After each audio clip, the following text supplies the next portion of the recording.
শুধু শ্রমিকরা থাকে। শ্রমিকরা কিন্তু আসলেই শ্রমিকরা, সারা বাংলাদেশ থেকে আসা শ্রমিক। তো এই শ্রমিকরা একই সাথে ঈদের সময় বাড়ি যেতে চায়, তখন অনেকগুলি যানবাহনের প্রয়োজন হয়। তখন রাস্তায় তো যানবাহনের যানজট হবেই দূরত্বের বিবেচনায়, স্বাভাবিকভাবে এই সমস্যাগুলি হচ্ছে। তো এর উত্তরের একটাই পথ আমাদের, আমরা তো ঢাকা শহরে আপনার প্রশাসনিক কেন্দ্রীকরণ, হাইলি সেন্ট্রালাইজ অ্যাডমিনিস্ট্রেশন ঢাকা কেন্দ্রিক, শিল্প, তারপর আপনার চিকিৎসা, সমস্ত হাসপাতাল ঢাকায়, সমস্ত শিক্ষা প্রতিষ্ঠান, বিশ্ববিদ্যালয় ঢাকা শহরে। লাস্ট 15 or 20 ইয়ার্সে আপনার 50-55টি প্রাইভেট ইউনিভার্সিটি হয়েছে।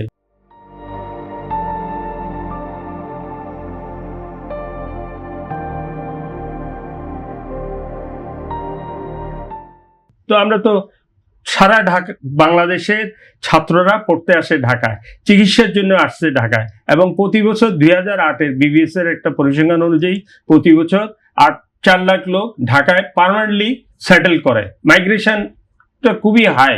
এখন ঢাকায় মতান্তরে 2,20,00,000 লোক বসবাস করে। তো এই 2,20,00,000 লোকের একটা বিরাট অংশ আপনার ঈদ উপলক্ষে বাড়ি যেতে চায়।